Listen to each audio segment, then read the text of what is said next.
जाएगा, फिर निजात का कोई रास्ता नहीं है।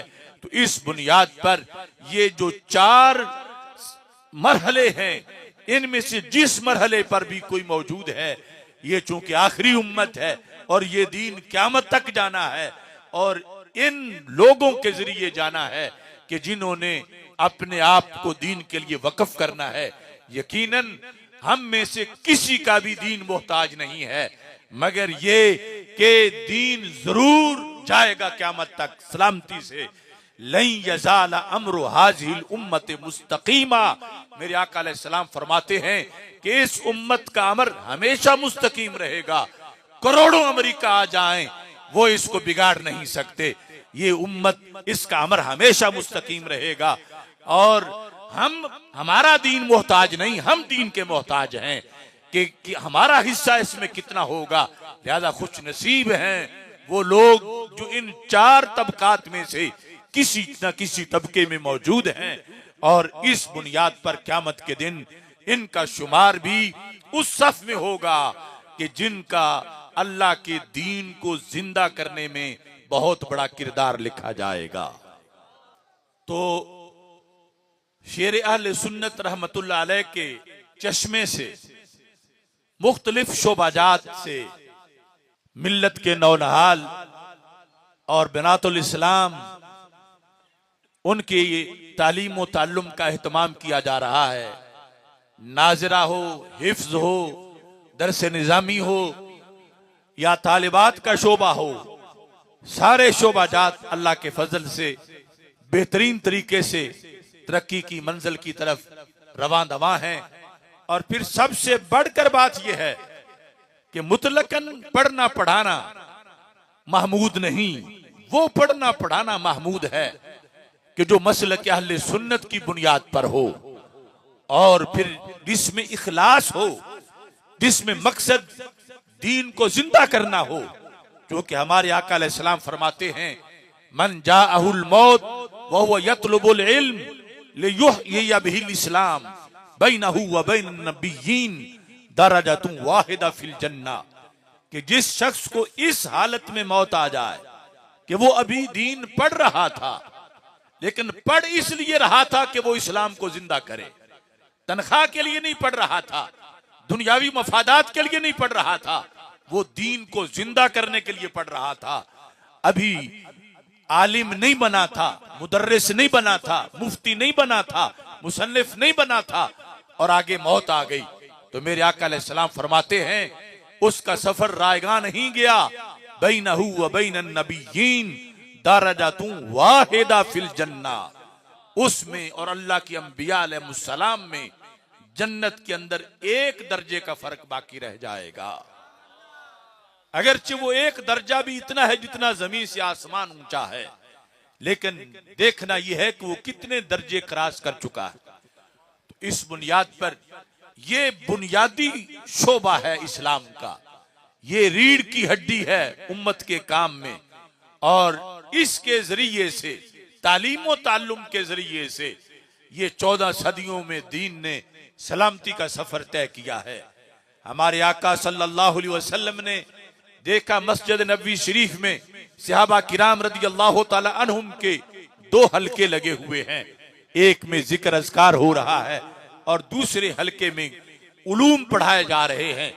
तो मेरे आका सल्लल्लाहु अलैहि वसल्लम ने बैठने के लिए उस हलके को पसंद किया जहां पर इल्म पढ़ाया जा रहा है और फरमाया दोनों ही खैर पर हैं, जो जिक्र कर रहे हैं वो भी खैर पर हैं और जो इल्म पढ़ रहे हैं ये भी खैर पर हैं।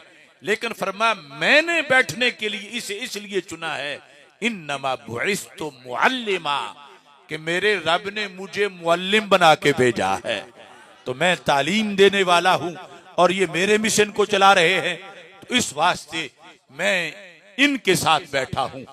तो इसलिए ये गनीमत समझना चाहिए माहौल के अंदर, गांव के अंदर, वाशरे के अंदर, कि दीनी मदरसा मौजूद है, दीन पढ़ने पढ़ाने का सिलसिला मौजूद है और उसके अंदर बेस जो है वो अल्लाह के फजल से अकीदा अहले सुन्नत है। इस सिलसिला में एक बुनियादी चीज जहन में रखिए, अकायद में से सरे फहरिस्त अकीदा अकीदा तौहीद है, और उसके बाद अकीदा रिसालत है, और बहुत से अकायद हैं। और हर अकीदा इतना कीमती है कि अगर सारी जमीन सोने की भरी हुई हो और कोई बंदा क़यामत के दिन किसी एक अकीदे की जगह जो दुनिया में वो नहीं रख सका, उसकी जगह वो कहे यार अब ये सोना ले ले और इस अकीदे की खाली जगह पुर कर दे और मुझे जन्नत भेज दे, तो अल्लाह ताला फरमाएगा इतने सोने से ये अकीदा नहीं मिलता। हालांकि कितना है कि सारी जमीन सोने की भरी हुई है। तो अल्लाह का इतना करम है, यानी ये जो अकायद हमारे सीने में मौजूद हैं, गरीब से गरीब मोमिन भी करोड़ों अमेरिका से ज्यादा मालदार है। क्योंकि अमेरिका के पास तो सारी भरी हुई जमीन सोने की नहीं है, लेकिन इसके दिल में जो अकीदा तौहीद है, इसके दिल में जो अकीदा रिसालत है, इसके दिल में जो मलाइक पर यकीन है, इसके दिल में किताब पर जो ईमान है, इसके दिल में फरिश्तों पर और नबियों पर और आखिरत के दिन पर जो ईमान है, हर अकीदा सारी जमीन सोने से भरी हुई हो इससे कई मर्तबा कीमती है। तो इस वास्ते ये ज़हन में रखना चाहिए, गाफिल न हो खुदी से कर अपनी पासबानी, शायद किसी हरम का है तू भी आस्ताना। के कुटिया में बैठा हुआ मोमिन करोड़ों अमेरिका इसके कदमों से लगी हुई धूल तक नहीं पहुंच सकते, क्योंकि इसके दिल में अल्लाह ने नूरे ईमान की तजल्ली अता फरमाई है।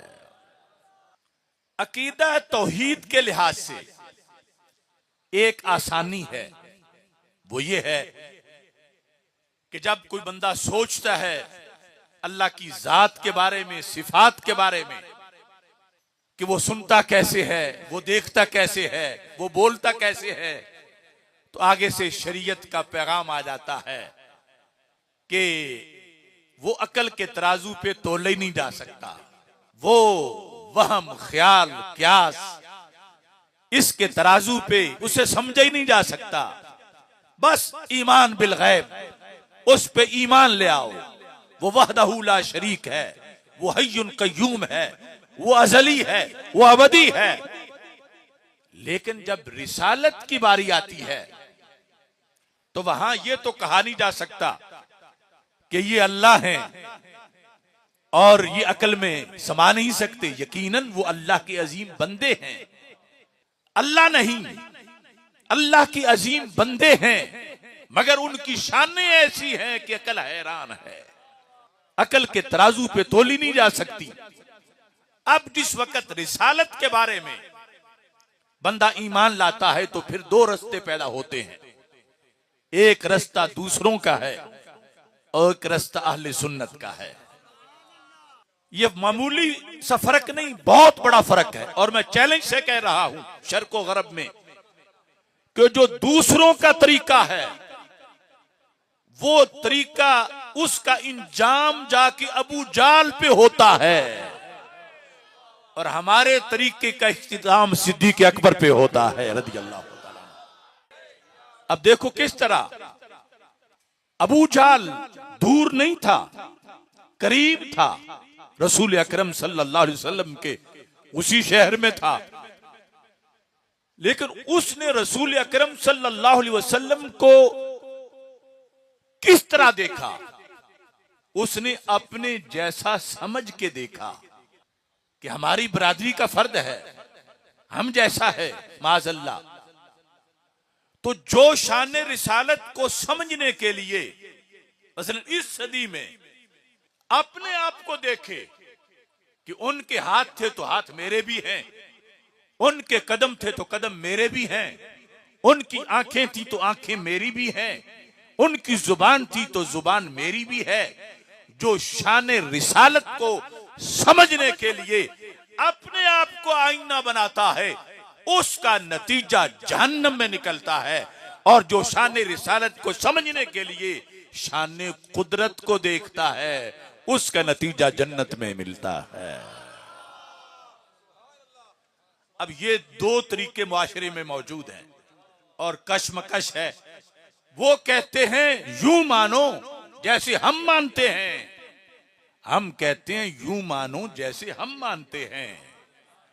अब देखा उन्होंने भी नहीं, जो इस जमाने में हमारे खिलाफ मौजूद हैं, और देखा हमने भी नहीं। अगर देखा होता तो फिर ये हमारी आजमाइश ना होती। फिर कौन हमें बहका सकता कि वो हमारे जैसे ही हैं। फिर सरकार के रुख ज़ेबा के जलवे, रुख जैसे आईने में मुसव्विर सजा हुआ, माथे की हर लकीर पे कुरान लिखा हुआ, आवाज जैसे नगमाए फितरत छिड़ा हुआ, आगोश जैसे हो दरे काबा खुला हुआ, कांपे जलाले अर्श मजाजे हलीम से, जन्नत को रह जाए कदे मुस्तकीम से। तो फिर कोई गुमराह नहीं कर सकता था अगर डायरेक्ट हमने देखा होता। आजमाइश ये है कि हम उस जमाने में नहीं थे और आज हमसे टक्कर ले रहे